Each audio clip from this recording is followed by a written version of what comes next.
Contract Deferred, getting paid until the day I die.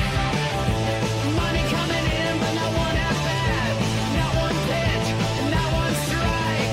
Being deferred is where it's at. Deferred.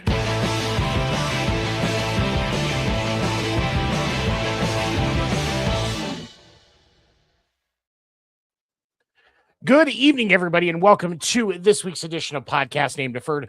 I am your host, Seven. With me is my right-hand man. I'd call him Daddy if it wasn't weird. We've got Craig Newton with us. Good evening. Good evening, sir. Glad to have you with us. We got a lot to talk about. I know you're ready to go.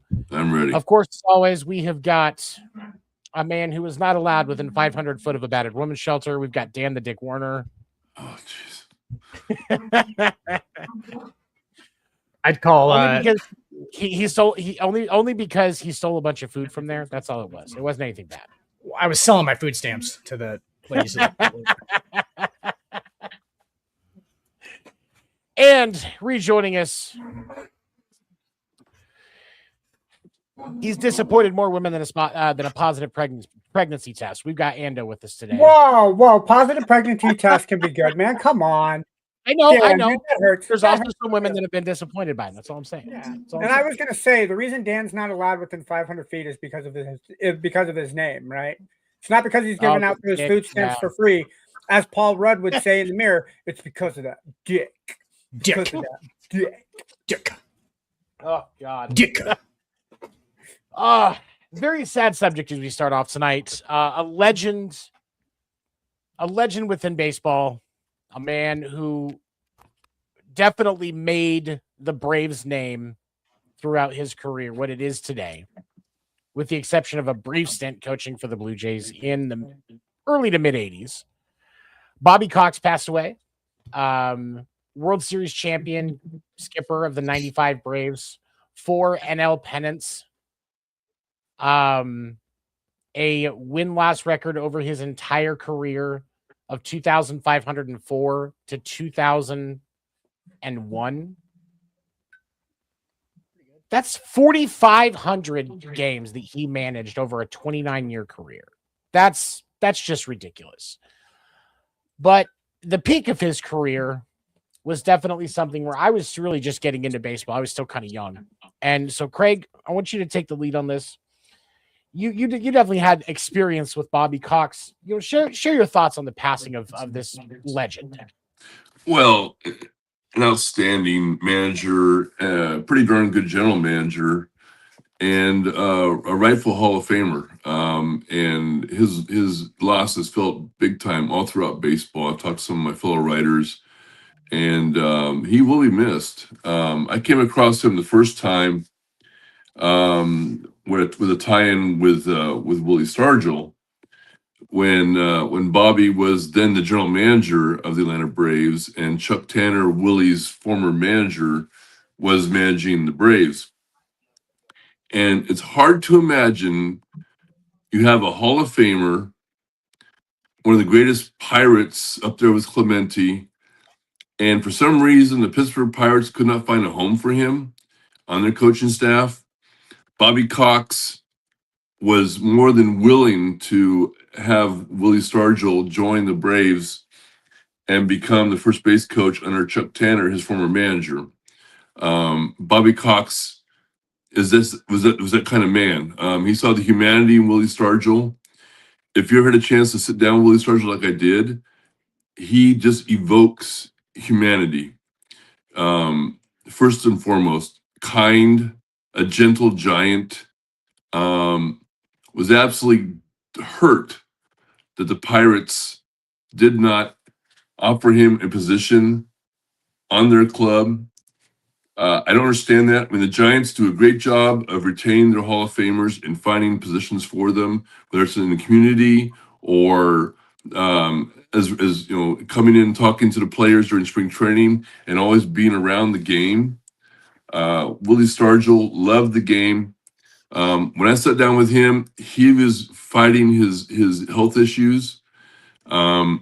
He was sad that the Pirates did not find a home for him, but he was more than grateful to Bobby Cox to find him a home with the Braves.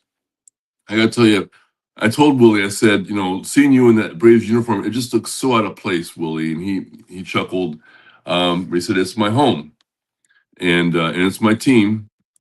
And he was very loyal to Chuck Tanner through his playing career, and equally as loyal as a first base coach. Made himself always available to the players. The players that I talked to all had respect for Willie Stargell. He was a bread and butter. He got down nitty gritty, worked hard with the players. He didn't just show up as a Hall of Famer and and sit on the bench. I mean, he worked hard with those players, and to a man, every single player had his respect. And talking to the broadcasters, the same thing. All respect for Willie Stargell for the time that he was with the with the Braves. I'm grateful for Bobby Cox that he saw the advantage, the total plus. It's a plus all the way around to have a Hall of Famer like Willie Stargell, excuse me, on the Braves team.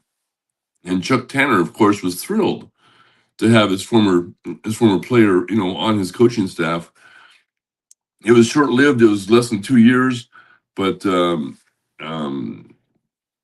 thank God to Bobby Cox that he reached out and invited Willie Stargell to find a home with the Braves while he was the general manager. It just kind of tells you the kind of man that Bobby Cox was. And when I sat down with him before as a manager, also, excuse me, I'm fighting the cold. A great tactician of the game. He could teach a master's course on baseball, and yet was so approachable to the rookies, and just a great all-around man that loved the game of baseball. Rightfully belonged in the Hall of Fame, and he will be missed by baseball. One of a kind. Thank you. I absolutely agree, and I think that it's that there's the impact that Bobby Cox had. It wasn't always just traditional stuff. For those that are newer to baseball, Bobby Cox holds the record for most ejections by getting most ejections by a manager at 162. That means over his 29-year managerial career, he was ejected. It was an average of like 5 games per season, I think is what I saw. And I was going through just kind of doom scrolling last night, and this clip from Tom Mazzoni, he was on a radio show. He told a story where he had recognized that Greg Maddux and Tom Glavine would say things in the dugout between innings that would trigger Bobby to where he would go out in the next inning and get ejected. Like, even if the ump was just doing their job and they knew it, they were doing fine, they would say stuff just to get him to do it and then start laughing about it as it's happening. But Bobby was the kind of guy that led by example. He was a hard ass, but he had his players' backs. And you can't always say that today. So I for me, like the stuff that I remember about watching, especially watching the Braves in the 90s, they were on was it TBS, I believe, if I recall. TBS, because of Turner Broadcasting, right? And that's right. Be right back, guys. Right back. Sorry. You're good. And he always had a presence, and you could tell that he knew the game. He was great with strategy. Ando, I know you're a bit older than me. Nope. Disrespect, man, of course. No, none taken. So you probably watched him a little bit more. What do you remember? His fiery intensity for the game is what kind of made me be a minor Braves fan to begin with. I didn't get into baseball until about 98, 99 when I lived about 3 hours away from Seattle in a town called Yakima, Washington. We had a lot of baseball fans in the school that I went to. Like, I was big on football. Football has always been my sport. But what kind of got me into the friendships that I had was baseball, because there were a lot of baseball fans within our school. One kid in particular by the name of Ryan Stoudemire, his dad actually played for, I think it was his dad or his uncle. Mel Stoudemire played for the Yankees and was in the Yankees farm system for a while. So that kind of got me flowing into baseball. So when we did watch, because again, the Braves were on TBS a lot, and TBS was big on the cable networks. I watched a lot of Braves game. Didn't understand it, obviously, as a person watching football. It's a new sport I'm trying to pick up. But whenever it was the Braves, Cox always came out. Didn't necessarily agree with calls. But it was his fiery intensity to the game. Like Joe Torre, when you talk about the Yankees, he was that kind of. He could be stewing under the surface, but he looked calm, like on the surface of everything going on. Like he always. Maybe calculating, I think is the best way to put Joe Torre. Cox was the opposite. You could read the emotion that Cox had on his face. He wasn't happy with the call. You knew it. Kind of the same. I kind of put him in the same category as Tommy Lasorda for the Dodgers, where Lasorda lets you know exactly what he was thinking. I think Cox kind of plays that same way. But Craig said it and you said it, where he always had his players' backs. He may not always go about it the right way, but at the end of the day, he was that manager, that skipper that was, you're not going to do that to my player. My team is not going to get screwed over because of the decisions that you're making. And I'll if I got to take it to the clubhouse because I got ejected, so be it. But that's what I remember most about Bobby Cox, was his fiery intensity to the game. Definitely. Dan, man, you and I came up around the same time, watched some of those games as kids. What do you remember? Just kind of what Ando was saying, like the fire was awesome. The having the players' backs thing, obviously that's a thing where that's what you want from your manager. I love the fucking kicking the dirt on the home plate and all that shit. That's my jam. So yeah, I was obviously I was a big Bobby Cox fan for sure. I was never an Atlanta fan, but that 95 team had a loaded roster. Obviously Maddox, Glavine, Smoltz, right? The pitching staff. Leo Mazzoni was their fucking pitching coach, which is stupid. But Fred McGriff, I forgot Fred McGriff played for that team. Okay, yeah. Yeah, starting first baseman, David Justice, and then obviously you had Chipper, who's one of my favorite. And players. Chipper and Andrew Jones, both. And yep. Andrew was not on the 95 team, but Andrew was later. Yeah, he wasn't on the team. Who did the Braves beat in the 95 series? Was it the Blue Jays? No, because the Blue Jays beat them in 92. They beat the Cleveland Indians in the World Series. Okay. Yeah. Yeah. Poor Indians, man. They got kind of throttled by the NL East in the World Series during that kind of decade and a half, because they lost to the Marlins in 7. Then they lost to the Braves. It's like, man. And no, but Andrew Jones was on the 96 team. He came up the next year. So you were close. But no, yeah, his first year in Atlanta was 96. So you had Andrew Jones. Javi Lopez was a starting catcher. Chipper. Rafael Belliard, shortstop. There's a name. There's a name that you don't remember. But that guy was a fucking stud. So, like, yeah, that 95 team was loaded. They went 90-54 in the regular season, which is a weird record, because that was the lock shortened 1995 season. That's right. I remember that. Yeah. So they had 90 wins, but they were fucking 36 games over 500, which is, yeah. So they would have won 100 games easy that year. But then again, you got to look at it as the way Cox played it. Is Cox was that manager that could manage those egos. So if anybody, not that I think the Braves had an ego problem at all, but Cox was the one that if anybody felt like they were too big for their britches, Cox would be like, "Oh, well, settle down, sit down and enjoy your Kool-Aid. Go sit down and enjoy your Kool-Aid."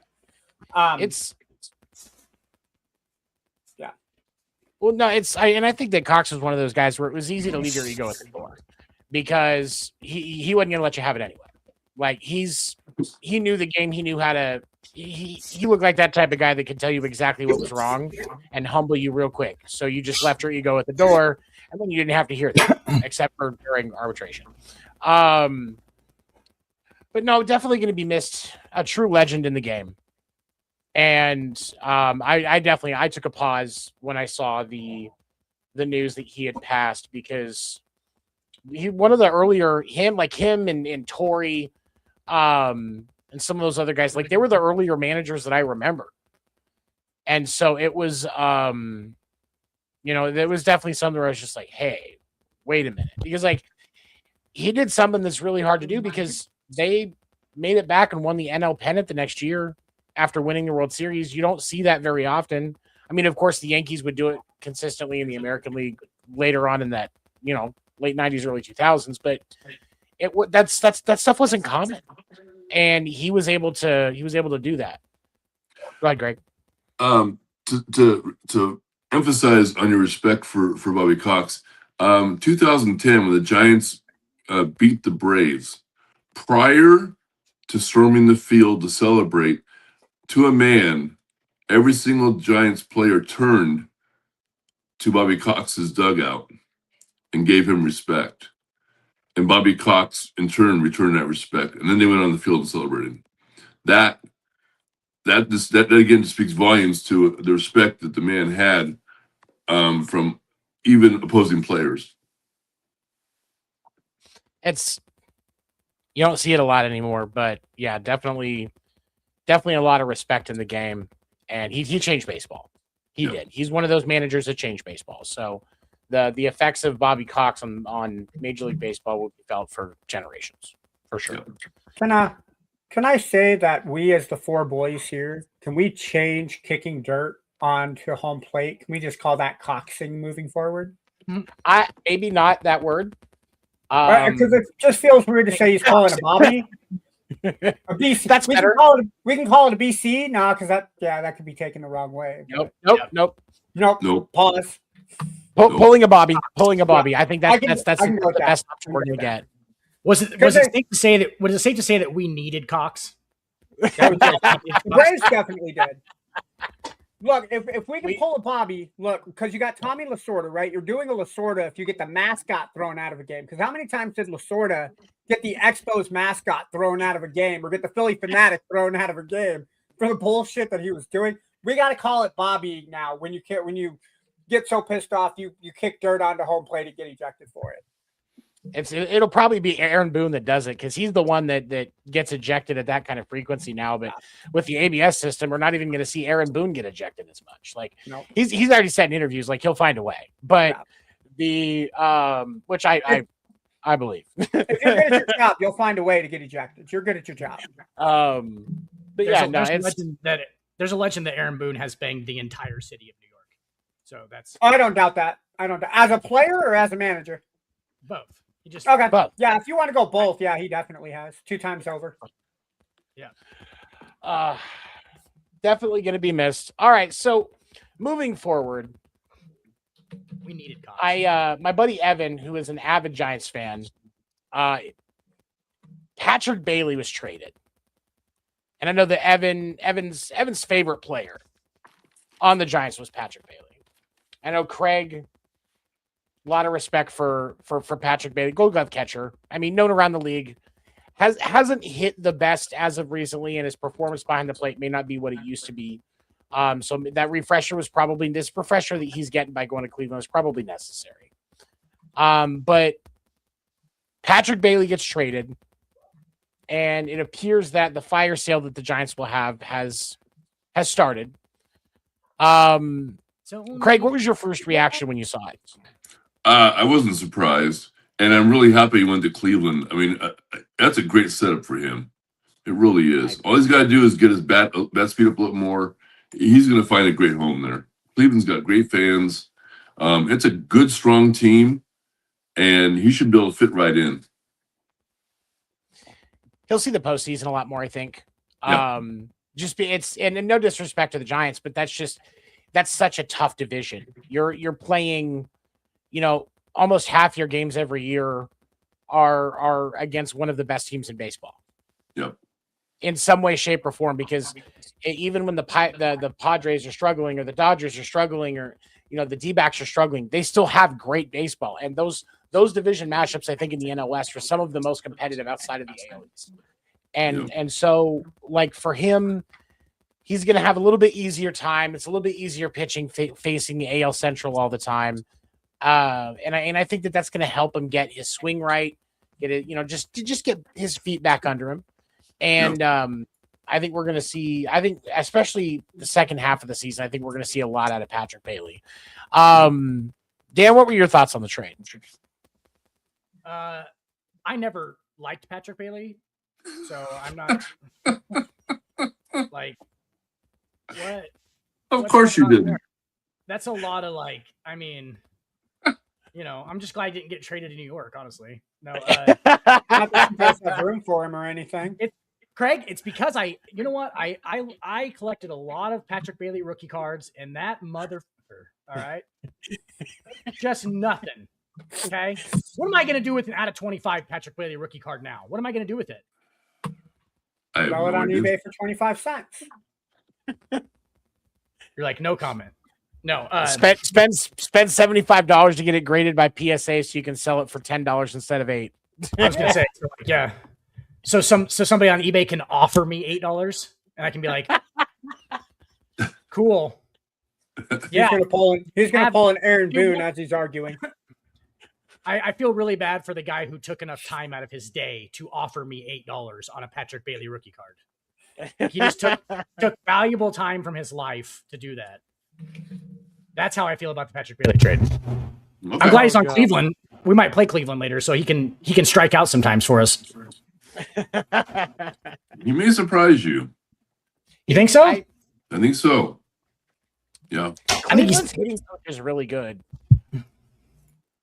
So at some point, potential just doesn't really mean anything, does it?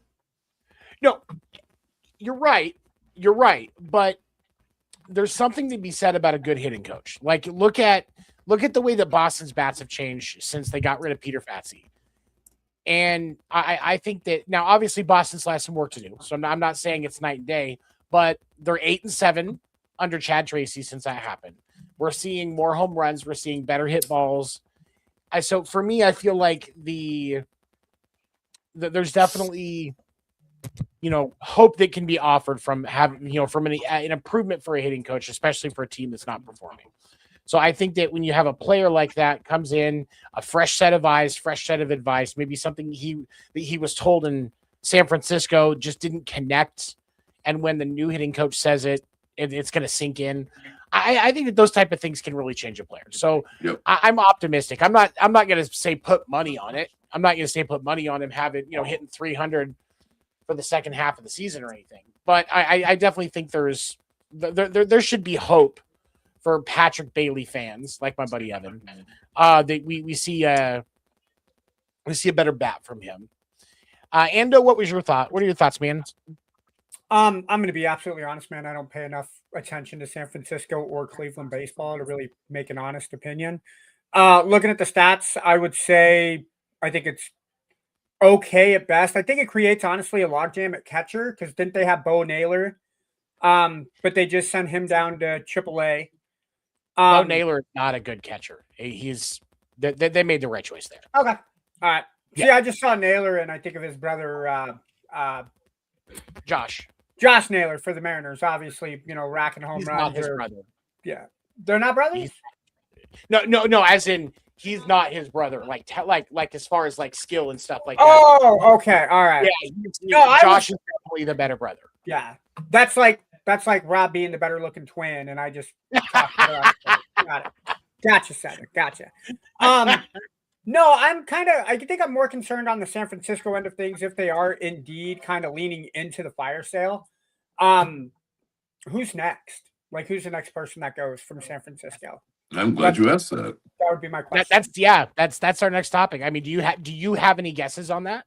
Who do you think, if you could pick two players on the Giants roster, that you think are going to be on the move next during this fire sale? Or I will say next, but during this fire sale. Give me 2 players you think could move. Me? Talking to me? Yeah, Ando. I would originally, because I know you have a disdain for him, I would say Devers, but I think the contract that Devers has, I don't think he's going to be moving anytime soon. I don't know why Bader kind of seems like an outside name that I think could be seeing change, especially with the way he was raking against the Dodgers in the last couple games. Maybe Gilbert. Gilbert's still fairly young though. I think I'm going to lean towards Bader. I don't think they'll get rid of Webb. I think Webb is too crucial on that coach or pitching staff. I don't think they'll get rid of Webb. Robbie Ray and Bader, if I had to pick 2, I think those are names that would draw in other ballparks. I'm going to go with those 2. Okay. Dan, what do you think, man? Matt Chapman could be on the move. I like Matt Chapman could come to New York for sure. I like Matt Chapman. Jung-Hoo Lee. I'll take Jung-Hoo Lee too. I think he's the guy that could definitely be out of there. Well, you got Devers could definitely move. I think even with that contract. I mean, that's who wants Rafael Devers is the question. I mean, it's great. I mean, honestly, if he's in the right situation as far as his manager and the clubhouse and everything, I would definitely take Rafael Devers, right? And then Willie Adames is another name. I mean, right, Craig? I've got Willie Adames because he could help a playoff contender going later on in the season. I've got Devers would be a dream, but a big contract gonna be hard to move him. Chapman, he's on a really disappointing roster right now. I know they love to move him. All the big money guys they want to get rid of, but things could change if this Trout trade, which I talked to Tony about. What's this Trout? The Giants are very serious about going after Trout, and they're willing to throw up Bryce Eldridge, who's their number 1 prospect. Heliot Ramos, who can ball, he's a baller, can hit. And then a nice little left-handed pitcher, which left-handed pitching is always a must. Kyle Harrison would be included in that. And then the Angels would eat a lot of the contract, but then the Giants would have to come up with 2 more players to balance out the Angels eating the contract. And I've been looking at let's see, Gavin Killian, who's an infielder, and Casey Schmidt, both infielders, because Angels need infielding, especially if they, they need infielding help, and so that would strengthen their infield. Both Schmidt and Killian could play right away. Obviously Schmidt, but especially Killian too, could fill the role right away. But it's right now it's a wait and see. But it's still the talk is very heavy here in the Bay Area that the Giants very much want to go after Trout. But Adams definitely would be one that could definitely help a playoff contender. Jung-Hoo Lee, strong. He's a strong value all over the place, all over the league, both American and National League, strong value. Chapman, hate to see him go, but man, it's a disappointing roster right now. So I mean, the Giants are looking at getting rid of the big numbers and rebuilding. So I don't hate that. I don't hate a lot of these. I will say for me, I do think Devers moves, but I think the Giants are going to eat some money. Oh yeah, and I think that's how it's going to happen. I would say, because he's probably, I think he's got like 150, 175 left in his contract. You're probably going to eat half of that, realistically. Yeah. Which that's the one good thing that Boston has gotten out of that trade was that they're not the ones that are eating half that contract. Yep. So I will say that, and I think that somebody's going to want him because they're going to want the bat. And as much as I joke about Rafi Devers struggling at times, you want his bat if you're making a postseason run. So somebody with the prices right will make a move for him.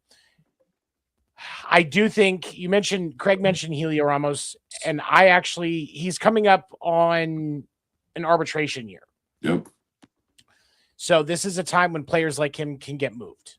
Yep. And it's definitely, to me, I think there's a lot of teams that could benefit from him. I think that Atlanta could use him. I think that and even the other stuff and the other ideas that I've had with a trade with Atlanta aside, as much as it, I feel bad saying this as a Red Sox fan, but Mike Yastrzemski is not what Atlanta needs. He's not panning out the way that they thought he was. He didn't pan out the way the Giants thought he would. And so I could see them moving off of him, especially if they can get it, if there's a good package that brings Helio Ramos to Atlanta. He's already got experience in left field, which is where he would play. And so there's definitely some potential there. I also, the left-handed pitching is going to be something that I think is looked at, but another player, if I had to say for sure, I'm going to Matt Chapman. I definitely think Matt Chapman is going to be, his name is going to fly around. We're going to start hearing trade rumors from him in the next couple of weeks, especially because we're getting to the point where we're only about 6 weeks out from the trade deadline now. So Matt Chapman to the Yankees actually makes sense. I'd love that. Good for him. It would be good for him. But okay, so what do the Yankees send back for that though? Because that would be my question. Because I was looking at that yesterday and I couldn't figure it out. Probably like Carlos LaGrange, and we actually have pretty solid minor league pieces. We don't have we don't have upper echelon minor league pieces. Like we don't have Connor Griffin or anything like that. But we have a deep average to above average player, AAA guys. If that makes sense. Like our minor league system is filled with we're deep. Our minor league system is deep enough. I think that we can just probably throw 4 or 5 guys at them. For Matt Chapman, you know what I'm saying? Maybe not even 4 or 5. It might be 3. Carlos LaGrange is a really good right-handed pitcher that we have that's in AAA right now, and we're about to call him up. But you're not going to get Spencer Jones, and you're not going to get Jason Dominguez, and Spencer Jones made his major league debut the other day. I don't know if you saw that. I saw that. I saw it. He has the strangest batting stance. It's like a Tony Batista. He starts open, and it's in front of his face, kind of, and then he leans in. You know what I'm talking about? It's a very strange, but it seems like it's a lot of movement, to tell you the truth. But it's like Ohtani is what it looks like, where Ohtani does that thing where he loads and then he comes it's like a weird before the ball comes. You know what I'm talking about? Yeah. So it's like he tried to model it off of Ohtani's thing, but it's way more movement, and it's really weird. And I don't think there's any way it's good for him. Do you know what I'm saying? Good. I don't like Ohtani's batting stance. When he initially starts, he just sits there and he's anytime it's no, dude, come on. You can't be relaxed like that, man. It's good to be relaxed, it's good to be relaxed when you're out there, but at the same time, Ohtani doesn't move his head as much as Spencer Jones does in that whole so Ohtani keeps his head still the whole time when he's doing those little weird motion things. And that's the difference. Is Spencer Jones moves his head he actually completely moves it into a different slot almost, and it looks really weird.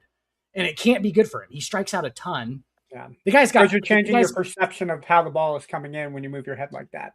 Yeah, the guy's got 2K 99 power, right? The dude can hit the cover off the fucking ball. He's 6'7", 260. So he's gigantic. But and he plays center field, which is nuts too. But So good, but you're not going to get him or Jason Dominguez out of the deal. But if you trade, we have some pieces that we could probably move around, and that's what the Giants would want too, right? Is at least pieces. Guys who are gonna make them more deep because they're kind of just thin everywhere. Yes, and I think that's a good deal for the Yankees and the Giants, honestly. But they like Ryan McMahon for some reason. I'm not a huge Ryan McMahon guy. He plays a fucking really solid third base, a really gold glove third base. The guy's a great defender, but offensively, he's been coming along a little bit here in the last couple of weeks, but he's not probably what they want Bronx Bomber wise. You know what I'm saying? There's, by the way, guys, they need to put Alex Rodriguez on MLB 9 innings. like yesterday. I'm just saying. I want a Yankees prime Alex Rodriguez, like what, 09 would it be, or I would say 08 or 7? between 08 and 2010. A Yankees prime A-Rod would just fit my third base because I got DJ LeMahieu right now, and I'm about to blow my brains out. I'm not gonna dude. There is one SIG second baseman for the Red Sox. One, and it's a vintage card, and it's not Dustin Pedroia. Give me an 09 SIG Dustin Pedroia. That was one of the greatest seasons of a second baseman in history. If you go back and look at those numbers, like he had stupid good numbers that year. Yeah. Like there's sometimes like some of the gaps for stuff like that with positions with different teams on how they have cards just blows my mind. It boggles my mind. There's no Tatis prime. There's no Fernando Tatis prime on the whole game. There's no Barry Bonds isn't on the game at all. No. How about that? No. No, they won't. Dude, come on. Like that's crazy. They should, but they won't. That's craziness. The hard thing about the veteran players with that game is they have to get the licensing individually. Yep. So because they had taken David Ortiz out of the game because he had been out long enough that they no longer had licensing to his stuff through the MLBPA. And it wasn't until I think it was this last year, like there was a solid 3 years where you couldn't get David Ortiz in the game. Okay, and it wasn't until this last year that they added. It was 2 SIGs and I think a prime. Yeah, 2 SIGs and a prime that they added for him, like 06 and 07 or 05 and 06, something like that. And it was, but yeah, so it's some of those gaps are just weird. So, but you can keep them. You can keep the player if you had it though. It wouldn't like block the player out. It would just change the picture. Right, yeah. Like I've got I'm sitting on. I have an 09 John Lester, Reds. But he's black diamond. It's just the regular normal card. I am waiting for the next time I can get a SIG change ticket so I can turn that into a SIG pitcher because when you can use him, he's one of the best pitchers in the game. So is the SIG change thing, what does that do as far as like you can actually change it to somebody that you like or you can change it to somebody that's just like a position group? So if that player, you could use it on card. If that player had a signature card for that specific year that you're using it, okay, you can turn that into a SIG card. Like the only one I've ever gotten. Oh, gotcha. I wasted it on a Xander Bogaerts card, and I know that I wasted it now. I feel like a dumbass, but it's all right. It's because that same year he had a SIG card for that. I was able to change it from a normal card. You can only use it on a normal card or a vintage card where there's also a SIG version of that. Gotcha. Right. But it's that same player, same year, turning it into a SIG if there was a SIG available for that card. So I was misunderstanding. It just turns the card into a signature card. It's like doesn't like you don't have to change it from something else. I get it. Okay. Yep. Moving on. Okay. So yeah, the Giants are going to rebuild. It's going to take a couple of years before they're back into it. But there's a lot of potential with that team. I know that the reception around Tony Vitello has gotten better as the season has continued. He seems to be getting comfortable and finding his way. But I think the true test in this is going to be how connected he and Buster Posey are while they're going through this rebuild. That's going to be the tell, at least for me. Craig, do you agree? I agree, and right now they are very much connected. They are like this. I mean, they're very connected. So I agree. I think it's going to be. I think it's going to be a good thing as long as it stays that way. Because you guys at least have a coach. I don't know what's going to happen after this year. So many names have been floated around for Boston already. Is it going to be Tech? Is it not? Is Chad Tracy going to keep it? Are they going to look at they're going to look at this guy, that guy, like whoever. Like, there's so many things that I've seen. It's just frustrating. I hate going through a coaching change. Veritech would be like the splashy move for them, right? Like that would be like the big time, prime time move. It's the one that the fans would like the most just because of his comfortability with the roster or with the organization. But at the same time, when he was removed from his position when the other coaches were fired, he was kept because Craig Breslow may look like a Timu Joel Osteen, but he understands the importance of Veritek to that organization. Just like he wouldn't make the call to fire David Ortiz if David Ortiz worked for Boston unless it was absolutely necessary. He at least understands that. But where Tech is going to be, it still hasn't been said. Like, they still haven't said what his job's going to be. He's just getting paid to wait. So is it possible they're keeping him on the burner so they can hand him the keys? Yes, but there was a lot of disconnect between him and the coaching staff in the front office, and that's why everything happened. So where is that going to land? Is this time for him and Breslow to strategize and talk about how this is going to move forward? Is that what they're doing? Maybe. It's possible. But I think I'm more apt to believe that they're going to be looking at somebody like I can't remember his name that was just fired from Philly. Or looking at giving it to Chad. David Ross is another one that's been floated around. I have a hard time connecting with a lot of these names. I like what Chad's doing. I think the energy of the team has changed a bit. He has a lot of experience with the younger guys, and some of these guys that are going to be coming up soon, I think he has a lot of experience with them, and I think that could help because they have a really young team right now.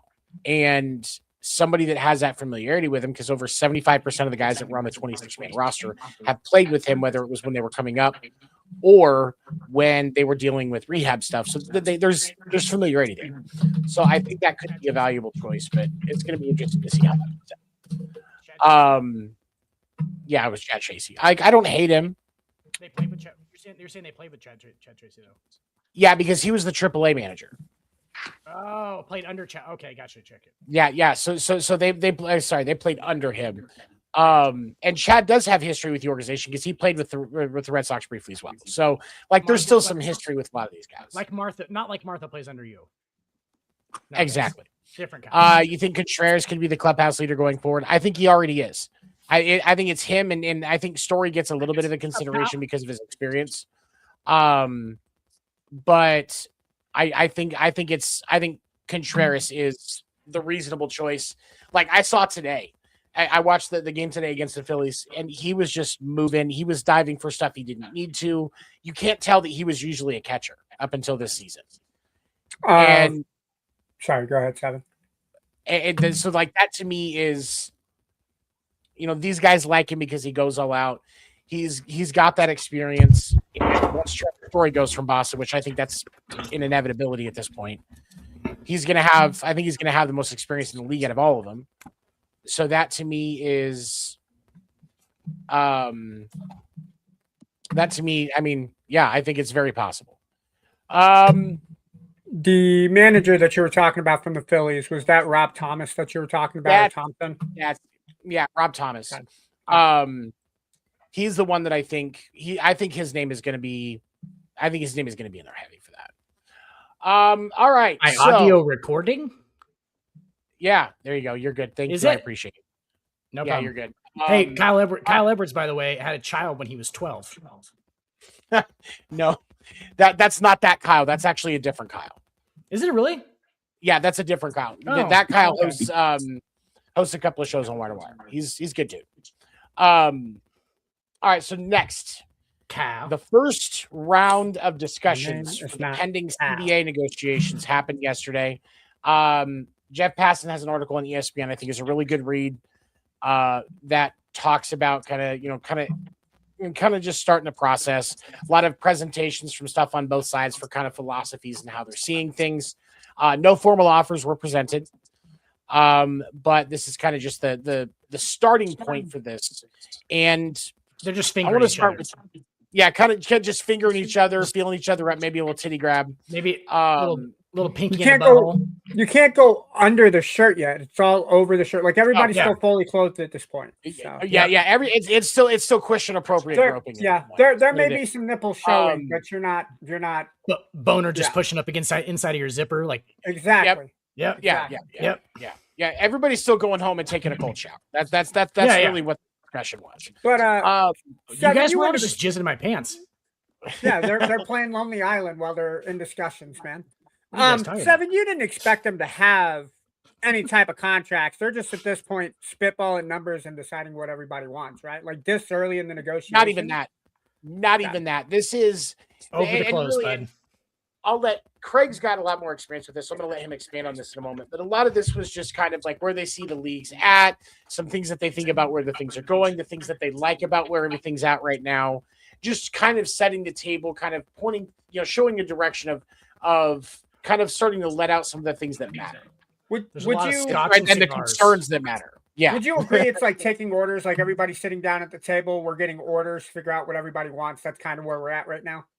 They just presented the menu. That's all Okay. they've done is present the menu. It's not Okay. even we're not even taking orders at this point. Okay. And everybody's having so- scotch and cigars. Okay. Right. Everybody's having scotch and So- cigars. Craig, I want to get your input on this piece, but I want to start with this. There was something in the article with Jeff Passan that caught my eye, where he talked about how the WNBA operated, kind of agreed to operate under the old CBA rules while they were still going through the negotiation process. There wasn't ever really a lockout with the WNBA. They didn't miss any games. It was just, they just were like, okay, we're going to leave this in place while we figure everything out for how it's going to change. Because they were understanding with the way that the league is growing and TV deals changing and stuff like that. They needed some time to really hammer out details. So is it possible that the owners understanding the impact that losing games would have right now based on how the game is growing and getting viewers again, is it possible the owners go, if we don't reach an agreement, let's let things ride while we work this out because it's better for the game? Yes and no. Yes, you make sense. Yes, that does make sense. No, because they are greedy. But also, here's the one thing that really jumped out at me in that Passan article. And what a great article that was. I mean, anybody gets a chance to read it off ESPN. Jeff Passan, great article. Job well done. The one thing that jumped out at me right away before I get to my main points was two words: political interference. That should scare the crap out of everybody that's a baseball fan. That scared the crap out of the players and scared the crap out of the ownership, because that asshole in the White House right now would love nothing more than the sick Mark Teixeira, who's going to be in politics and will be the 21st district in Texas and have the power to sway Trump and get Trump involved in this where his little ass does not belong. But mark my words, Teixeira gets in, he will bend the ear of Trump, and Trump loves nothing more than to be a shit disturber and would love to disturb baseball because he gets his name out there. So the owners don't want that, the players don't want that, the fans don't want that. So that's probably the biggest thing I think of that's going to prevent the lockout that I thought for sure would be happening on December 1st. I really thought there'd be a lockout.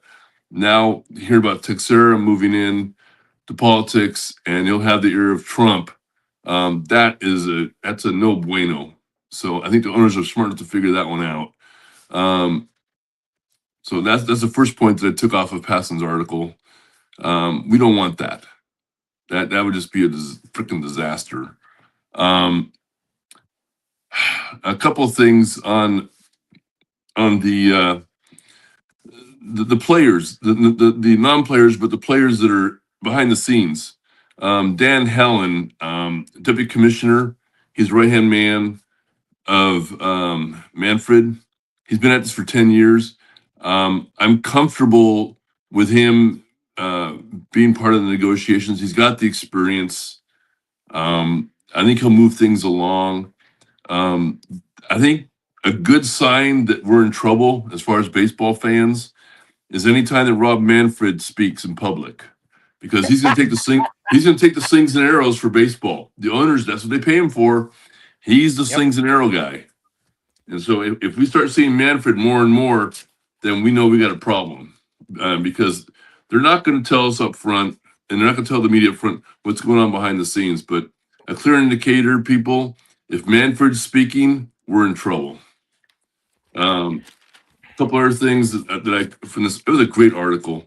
The owners they want cost certainty. They want a salary cap, and that's going to be one they're not going to bend on.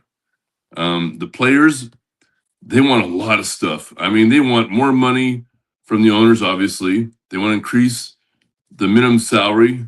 They want less restraint on the luxury tax, and they want enhancement to the pre-arbitration bonus pool. That's going to be a non-starter with the owners.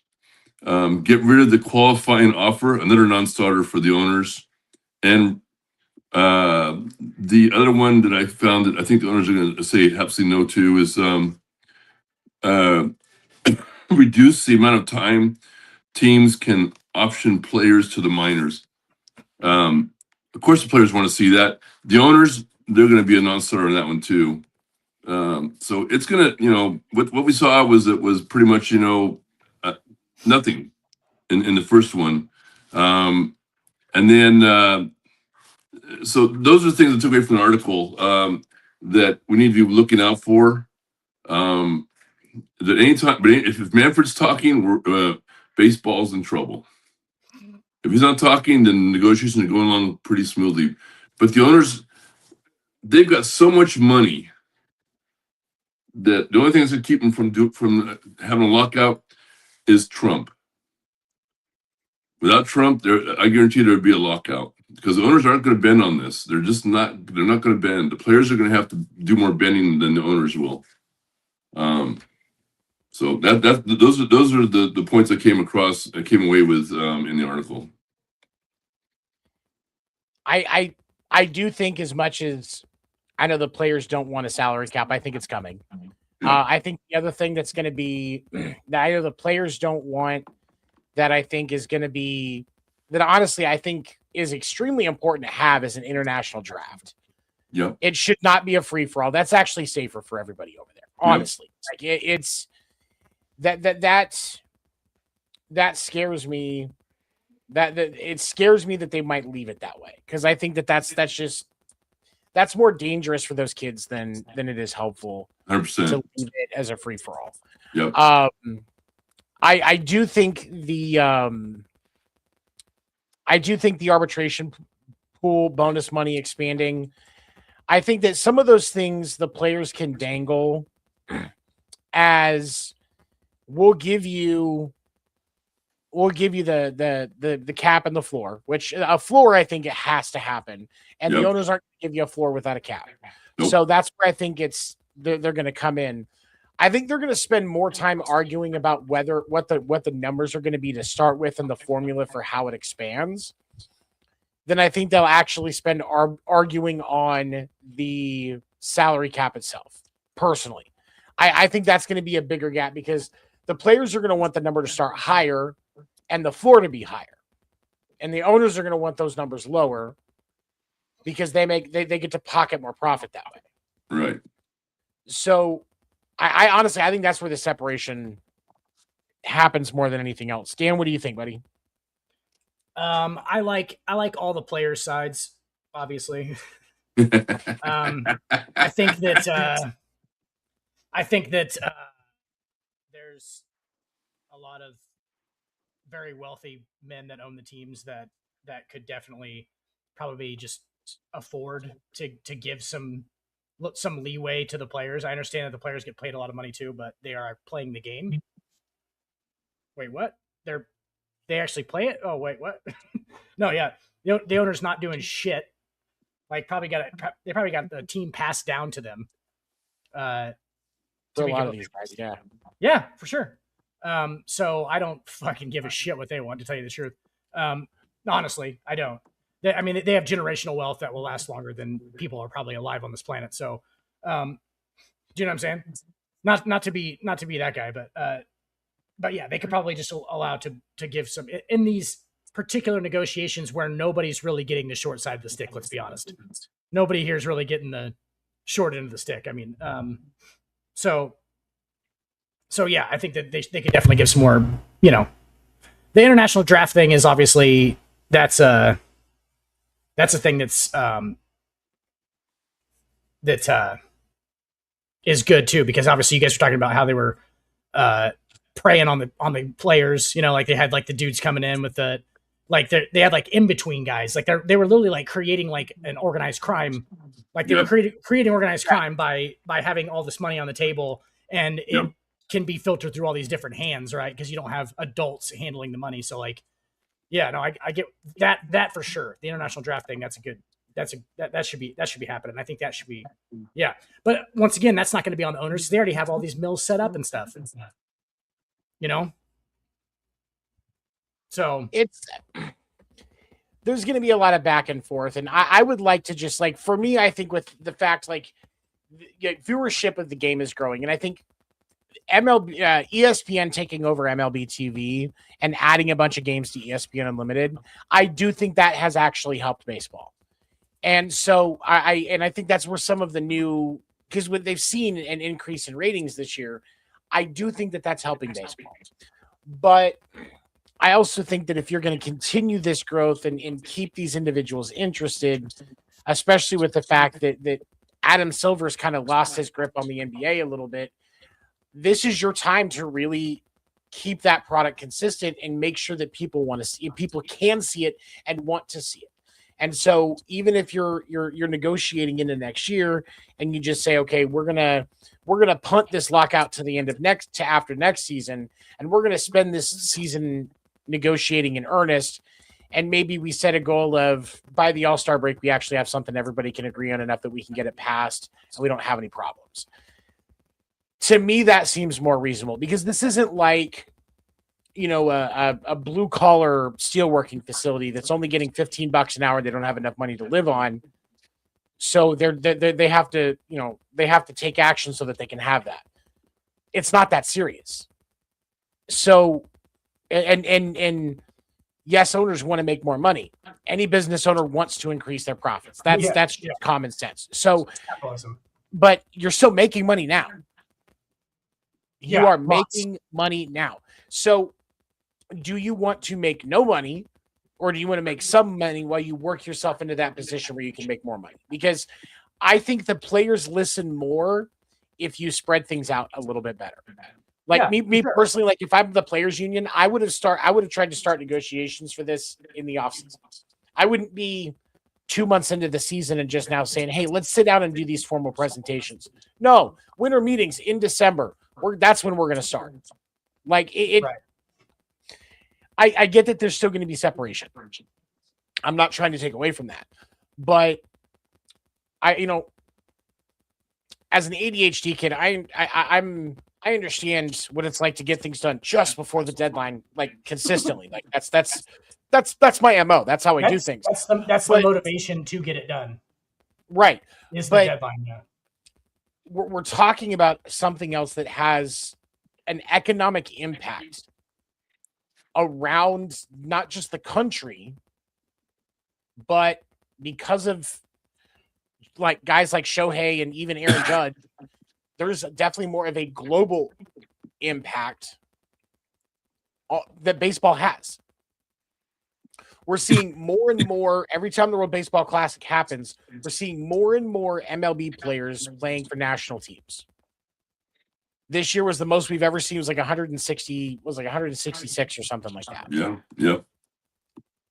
That it's only going to grow. So if the owners are smart, that's the catchphrase there. If the owners are smart, they're going to understand that you can have a goal to have this done before the beginning of next season. I get that. But if you put yourself in the position where you're missing games, when right after all these new TV deals have taken effect, when you sit down to negotiate the next one to get an increase, you've got a CBA negotiation in 2 years. We're going to be a little bit more hesitant to expand what we're paying because we're worried we're going to lose money again. That's what I was going to say. Is like they're negotiating over something that they're just assuming is going to keep making them money, when it's getting to the point where they are going to affect their product that makes them the money while negotiating the future profits of the product. You know what I'm saying? Like this is where we start. I almost had a stroke right there. But like that's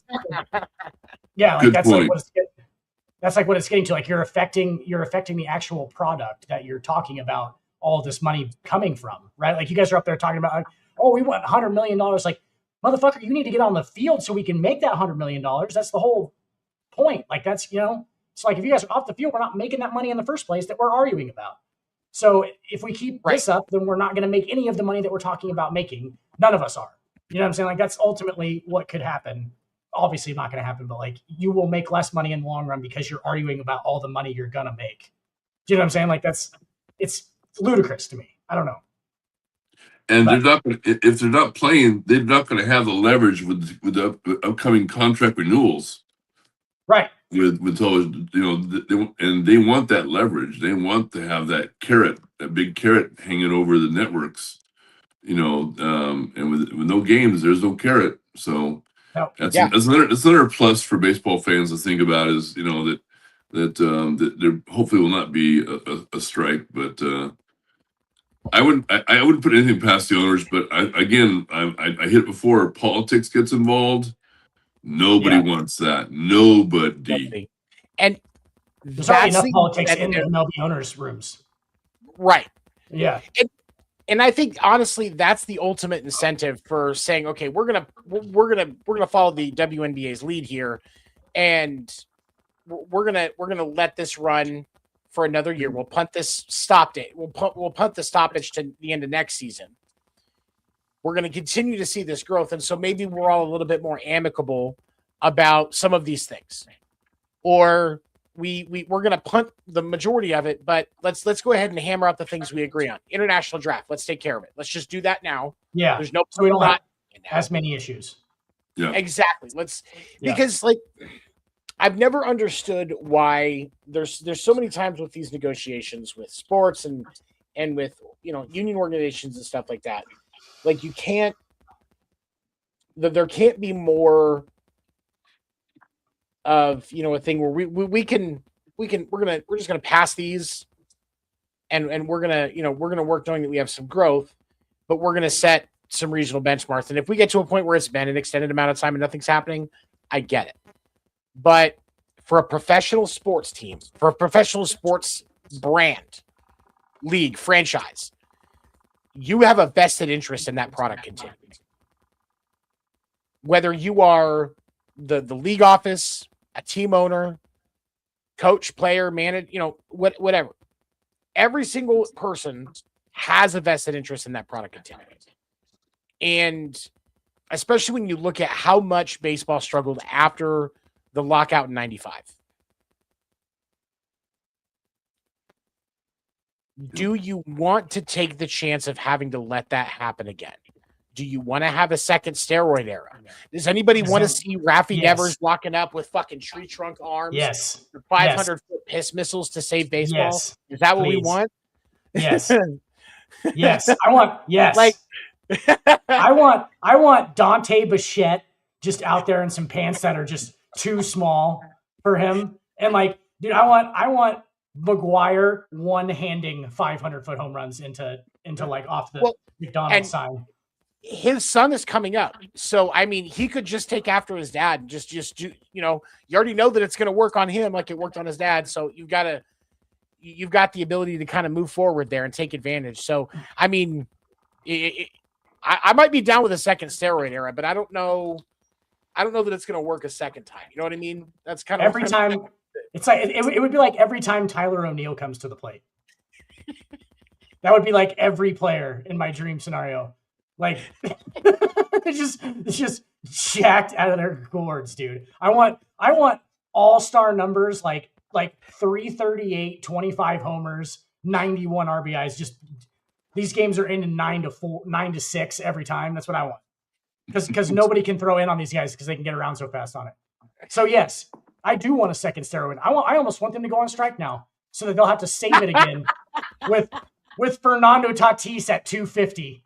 250-pound Fernando Tatis playing shortstop. That's what I'm talking about. Hey. Oh God.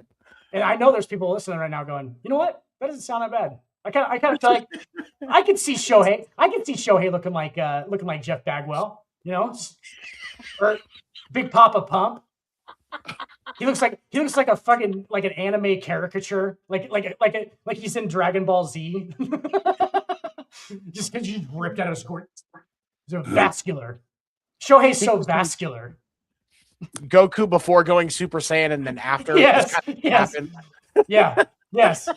He just grows his hair out and it's like all PC and like sticks together. Yes. Yeah. Oh God. Sparks come off of the bat when he hits it. Like that's what kind of like. And I want it's there not to be, even like, a metal bat; explosion. it's still a wooden It's bat. not- no, it's a wooden bat. Yeah, it's got burn marks on it because he's hitting it so hard. Yeah, dude. Yeah. I just want him to roll into San Francisco and just hit like 4 into the water in the same game. Yeah. Oh God, that's great. All right, so let's wrap up tonight. Before we do, I saw this story this weekend and I thought it was really interesting. The Chicago Cubs have filed a lawsuit against Wrigley View Rooftop because they're one of the buildings that has the rooftop where you can watch the Cubs game from the rooftop of the building. It's kind of across the street. Left center field. It's in left center field. It's like on top of right. Yeah, it looks like an old hotel or something. They're suing them because up until the end of 2024, they had a deal where the Cubs got a percentage of their profits. And that's kind of how they made money off of that, even though it's not in their property. Well, the deal ended. Wrigley View Rooftops didn't do anything and is still selling tickets and still letting people come up and watch the game. Their argument is it's their property. They can do whatever they want with it. They don't have the deal that they did with the Cubs. They didn't have to do. They don't have to do another one. And the Cubs are saying it's their product. They have a right to be paid for people that are consuming it. That's so it's and this lawsuit is getting ready to go to trial. Like this has been going on. This has been something that's been going on for a minute. So Dan, I'll ask you first. Are the Cubs right in this? No. Like there's no way to like, you can't go, oh, well, we're going to build our stadium around all these, whether the buildings were there or not. You're going to have to understand that people in their apartment are going to be able to watch your game sometimes if you have you know what I'm saying? Like if your location is that around a bunch of tall buildings, like people's sight line is not like, I understand that those guys are making money off of, like the Wrigley place is making money off of like people going there to watch the game, obviously. Right. But like, yeah, they kind of got grandfathered into that thing. Like, I think that's kind of just like, you might just want to shut the fuck up and just, keep selling out stadiums and Wrigley, because like come on. Like, just like that's like really like saying I couldn't, like, what if I bought like a 6 by 6 foot parcel of land on Kauffman Stadium? Like they would sell that to me, but like theoretically, like if I were just to do that and then just build a tower in left center field and just go up there and watch the game every day, what's the difference, I guess? Like, you know what I'm saying? Like I'm sitting on my land. I'm just like hanging out. Like you're in my sight line. I can just see what you're doing over there. Like it's not, like that shouldn't be. So like so all of the air traffic outside of Wrigley Field now has to be anybody from anywhere. You have to pay Chicago Cubs. Sorry. You got to pay them. You got to pay them because you're watching from where they're at. You're watching them. Like that's the strangest thing to me. And I understand the one place is making money off it. That's what they're saying. Like, oh, you can watch the game, but you can't make money off watching the game. If I want to sell my seat in Kauffman Stadium, that's in like 6 foot plot of land. If I want to sell it so somebody else can watch the game, fuck you. I'll sell it so somebody else can watch the game. It's my land that I built my weird stand on, right? So yeah. I don't know. How much more money do you need, man? Craig, what do you think, man? How to pee on PR, how to pee on goodwill in one easy step. Sue fans who are not on your property, who happen to have line of sight of your stadium and happen to make low profit off it. Who cares? I think it's charming. I think it's nice. I think it's a nice little deal. There's been profiles on them on Baseball of the Week years ago and stuff. I think it's what makes the Cubs fans unique. And this should get thrown in a court right away. I mean, the Cubs going forward to this, whoever's doing this, they're idiots. Attention, Chicago Cubs management, ownership, you're idiots. Yeah. Because you just peed all over your fan base. You just peed all over baseball. And you peed over all that goodwill that you've had from all those World Series that you won that took forever to get to. You just peed all over it with a stupid lawsuit. Idiots. And that building was purchased by whoever owns it too, for the fact that they knew that it had a rooftop view of Wrigley Field. Do you know what I'm saying? Like that was obviously part of their business plan. Like they know it wasn't like, oh, I just live here and we're just hanging out on the roof. Like, no, they knew it was like right there next to Wrigley Field. Like it would be like that's duh. Like, why don't you also piss on the American dream, Cubs? Why don't you just do that too? Because that's literally what that is. Like that's like, oh shit, cool location. Let's buy it and make money. Like what are we doing? Come on. Idiots. Like for me, and I get that this situation is going to be more unique to stadiums like Wrigley Field because of the fact that a lot of the more modern stadiums, like they have views, they have like everything's closed in, or none of the buildings around are as high versus what you have in Wrigley Field. So I kind of get that it's a unique situation, but at the same time, like the Wrigley Field is one of those things that's kind of a destination to go to. Yeah. So if you're not in Chicago, if you're not in the North Side, if you never, if you've been to Wrigley Field 100 times, you're not a season ticket holder. You just kind of want to be able to, watch the game, drink. You're not worried about being closer to the action. It's a perfect spot to go to. It's probably cheaper. You probably get beer for half the price that you would inside the stadium. And you're with a bunch of, you're much more likely that you're around Cubs fans. And you're not around a bunch of fucking tourists. Because I know that it's definitely, there's a lot of Cubs fans who go to Wrigley, but it's also very much a tourist, a baseball tourist destination, just like the old Yankee Stadium, Fenway, these older, there's some of these parks that just have that draw. You don't have to deal with the touristy stuff and the people that don't know what the hell they're doing. I know that for some reason people in Chicago get triggered by people putting the ketchup on a hot dog, and you don't have to watch it happen. You'll be okay. So like for me, I'm with you guys. I think that the Cubs are doing themselves a disservice by pressing this, because I mean, ultimately, here's the thing, Cubs. You really want to keep them from watching it? Build a fucking wall right there. Yeah, that'll come out. Hey, that'll be even better than what you're doing right now. That'll make it look even better. Just build a wall up there. Yeah, just separate everything. You fucking morons. That's great. Spend all that money on that. Yeah, We're still putting ketchup on hot dogs, though, right? Oh heck yeah! Yeah. And that's the thing I don't understand about like Chicago people in Chicago with hot dogs. Like those dogs suck. I like the Chicago style stuff. I like it. I like God, no. they do like the weird. They do like the relish and the it's like. But weird stuff, it's mustard, that different kind of relish that looks like a leprechaun shitted out. It almost looks like peppers, the pickles, the pickle spears, I think bagel seasonings, whatever it is. Yeah. Like it's a novelty to have once. Makes me want a hot dog real bad. Because like if you go to the spring training games in Arizona, if you go to Sloan Park, Little Wrigley, yep, love that park. You can get, they have the same hot dogs that they sell. Oh, look at you two. Been to Chicago, huh? Nice. Oh, sorry. And so you can, and they have all this stuff there. You can have a real Chicago dog. And so that when the last time that I was there, I did it. Made sure I had everything put together. When in Rome, and you were sorry. And then like it didn't bother me. Like I took a bite of it and I was like, okay, this isn't bad. And then I put some ketchup on it, and it was way better. A random building in Chicago just burst into flames as a result of me putting ketchup on my hot dog. But it tasted fucking better. Like, I'm sorry, people in Chicago, you can come at me all you want.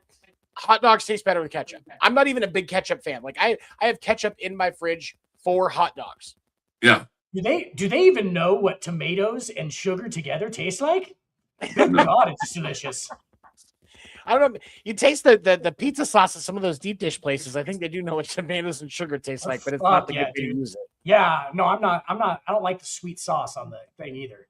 They do deep dish sweet sauce, don't they? In Chicago too. There's some that do. Like it's definitely like a a choice by restaurant. Like I'm more like I've got to have that hearty sauce. I love deep dish I like pizza. the savory. It's got to be a hearty sauce though. Like that's. Yeah, I like the sweet. Like yeah. If I go to an Italian restaurant and I end up getting spaghetti, like typically I don't have more broad taste than that. But like if I go to if I go to an Italian restaurant and I taste sugar in the spaghetti, I send it back. I say, nope, this tastes like shit. Something different. I can't. And they're like, oh, it helps with the acidity. The acidity. That's part of the flavor. Yeah. I've never understood. Like if you want to do like a little sprinkle where you're not going to taste the sweetness, that's one thing. Like I can entertain that.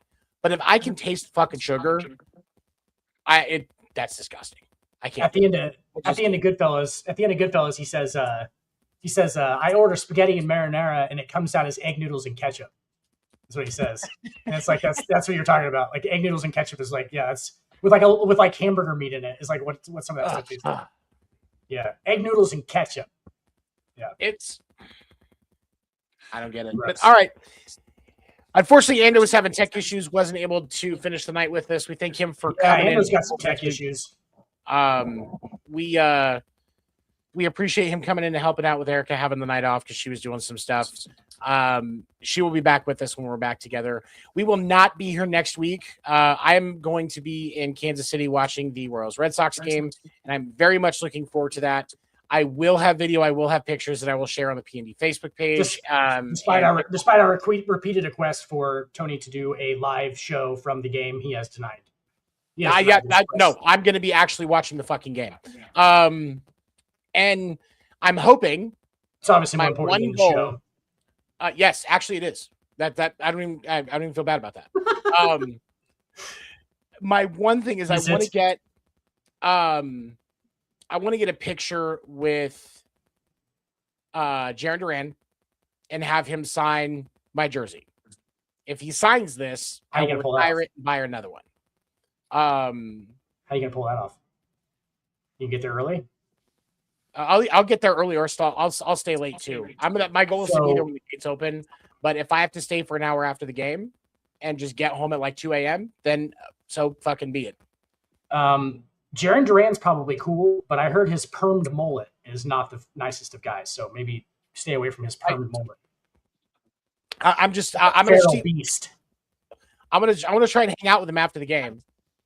So I'll be like, hey, let's go get a haircut after the game and then go to the bar. And then maybe that'll kind of help.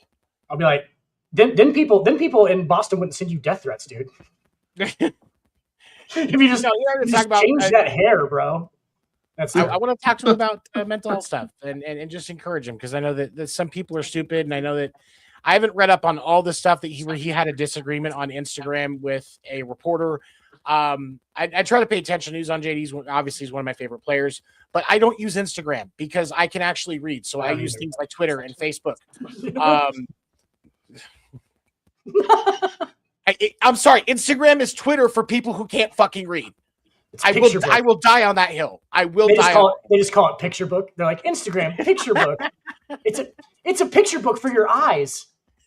Hate reading those long words. He is. Okay. Can I just say, I thought Instagram was that place where I go to meet single and lonely women. Instagram? It is. Actually, yeah, yeah. And I'm sorry, but one of its many purposes. Yeah, no, because it seems like. Go ahead. Right. I was going to say Instagram should be the name of a weed delivery service, not a fucking. Yeah. No, that'd be hemagram. Yeah. I was gonna say, yeah. But I was more like Coke. Yeah, I was gonna say, because I can't go on Instagram anymore without like my algorithm being nothing but busty redheads. So maybe I'm using Instagram wrong. Who created that algorithm, Ando? Yeah, that was the choice. Let's not blame AI for everything. It's just following you, sir. It's following your lead. That is a choice I am very happy to make. Like, you want my attention? Busty redhead every time. So my feed is all still full of gay stuff. I haven't been clicking on gay stuff at all. Goth busty redhead, and Ando's going to have a wrist injury. He's going to be on the injury report. That's why my shoulder. That's why I've been stretching out my shoulder today. That right trap looks pretty big compared to that left one. whole right arm is good, which He's is like, why my left it's one just looks weak. ripped. We're just like, Yep. Jesus, Andrew. Like it's that episode of Family Guy where Quagmire Yeah, so he discovers comes out. porn. He's like, just Yeah, the mailbox some- right over there. Jesus, Quagmire, what have you been doing? I've been nothing. I gotta go back inside. He's like all disheveled. He's got like a beard and shit. Yeah. He's like- Hey, yo, has anybody seen Quagmire? Quagmire's been missing for like a week. yeah. Oh Somebody god! introduced him to One of internet my porn. favorite moments in Family Guy was that scene. Oh, absolutely, absolutely. And then any episode right. where Peter blasts Cleveland's house and then Cleveland gets slipped out of the bathtub. No. Yeah. I really got to stop taking bath time during Peter's shenanigans. Shenanigans. How he says it like every freaking time. Man. Oh god! Okay. All right, so go ahead, Greg. No, I'm ready to wrap it up. Oh, okay, yeah. All right, so thank you everybody for coming in. Final thoughts, Dan. Anything on your mind? No, I'm good. Bring back the steroids. I want middle linebacker. I want middle linebacker Fernando Tatis playing shortstop again. Ando, anything on your mind tonight as we close out? Well, we wouldn't be doing our job if we didn't say the United Anthem for podcast name Deferred. Fuck Rob Manfred. Yes. I will proudly lead that off with Fuck Rob Manfred. And Greg, also, what about you? rest in peace, Bobby Cox. Yes, yes. We all needed Cox, Yes, we did. and we got a lot of Cox. We got I'm 20 glad years that of we got Cox. I'm glad that we got Cox. Me too. Over 20 years, just Cox everywhere. Cox just spreading dirt all over the place. Just coxing everything, man. Oh god, Craig. Anything else? Yeah, on a personal note, guys, and on to our podcast family, my wife's having heart surgery on Monday. So anybody that is a praying person, could use some prayers. So, Absolutely. so Much love to you and your family, Craig. thanks, man. I appreciate it. Well, we appreciate you joining us tonight. We'll be back not next Wednesday, but the following Wednesday. You can catch. What's going on next Ando. Wednesday? I will be in Kansas City. You can podcast from Kauffman Stadium. We just said that. God We just damn said it. that. He's no, like, no. like for real, dude. Come on, think about the publicity. We No, Nope. no, Nope. nope. I want to From be the in the park- moment for change. from the parking lot The after the Nope. Red Sox lose 7-1. Go fuck Nope. yourself, Ando. Thank you for joining us, everybody. We Look, appreciate the Mariners got swept by the Royals earlier in Seattle, so I'm just hoping that the Royals fuck everybody else's season up. So, look, my mom, who does not watch baseball, texted me after every single game and asked me what the hell was wrong with my Mariners. When my mom, who doesn't watch baseball, asked me what's wrong with my baseball team, She we just got gets to problems. score up. She's going to score up every time they lose. She's just like, oh, I got to text Ando. Yeah. No, What- the what happened- Royals no, didn't it's screw up only that- it's only when the Royals play the Mariners does she bust my Oh, okay. balls on anything like Yeah. it. So It's I and, thought and the just as a Mariners were reminder, the Royals did not screw up the Mariners season. The Mariners did. yeah, The Mariners did that. Well, I mean, it's the that- steroids thing because Cal Raleigh needs the steroids back. Hey, Oh my yo, God. look, Cal Raleigh hit 2 for 4 yesterday after Logan Gilbert told him to go take a shower with his uniform Yeah, yeah. on. He ain't going to hit 61 home runs. I'll tell you that much. No, that's fine. We still got, dude. We're only a month into the season, man. Give it some time. If he can hit Month and a half. 5, He needs that juice back. he ain't been juicing, bro. Last year, Ah. he was. Don't be putting words in my All right. catcher's mouth. I He's catching balls, for the- okay? Still couldn't beat I Aaron Judge. appreciate everybody watching tonight. We thank you for checking out podcast name Deferred. We appreciate you. We appreciate Wire to Wire Sports for having us on, and we will see you guys next week. Or I'm sorry, we'll see you guys in 2 weeks. Have a great night, everybody.